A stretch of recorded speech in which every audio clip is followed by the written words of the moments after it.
ఎట్టకేలకైతే ఇప్పుడు గల్ఫ్ దేశాలు ఇరాన్ మీద గట్టిగానే స్పందిస్తున్నాయి.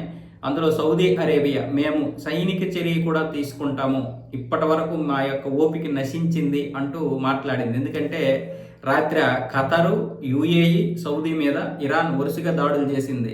సౌదీ మీద 8 బాలిస్టిక్ క్షిపణులను ప్రయోగించింది. ఆ 8ంటిని మేము అడ్డుకున్నామని సౌదీ అరేబియా చెబుతోంది. అయితే మాకు సైనిక చర్యను తీసుకునేటటువంటి హక్కు కూడా ఉంది అని ఇప్పుడు సౌదీ అరేబియాకి చెందినటువంటి విదేశాంగ మంత్రి ప్రిన్స్ ఫైజల్ బిన్ ఫర్హాన్ హెచ్చరికలు అయితే జారీ చేశారు.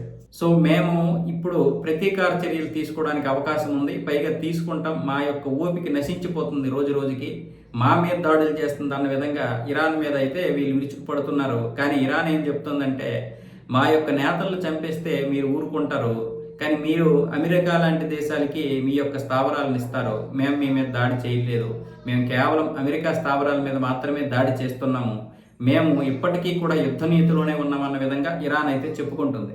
వాస్తవానికి సౌదీ కావచ్చు, మిగతా గల్ఫ్ దేశాలు కావచ్చు, వాళ్ళు ఉపేక్షించడానికి ప్రధాన కారణం ఇదే.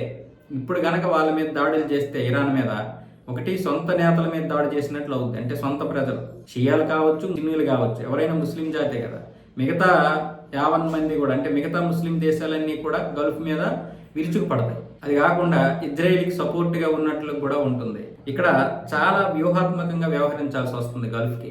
ఇరాన్ ఎంత దాడి చేసినా చేయడానికి లేదు గల్ఫ్.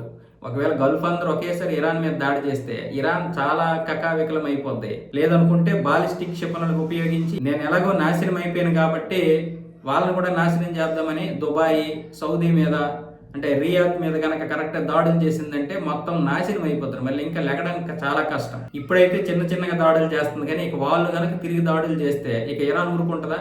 ఆ అద్దాల మేడలన్నింటినీ పగలగొట్టేస్తారు. అప్పుడు ఆ తర్వాత ఇరాన్ని ఎంత నాశనం చేసినా అవి కోల్పోయిన ముందు ఇది పెద్దగా కోల్పోలేదు. అందుకే ఉన్నోడు ఏదైనా కోల్పోతాడు కానీ లేనోడు కోల్పోడు. అందుకే ఉన్నోడు కంటే లేనోడు తెగింపు ఎక్కువ ఉంటుంది. వాడు తెగించాడంటే వేరే లెక్క ఉంటుంది. అందుకే ఇవన్నీ కూడా వెనకడుగేస్తున్నాయి.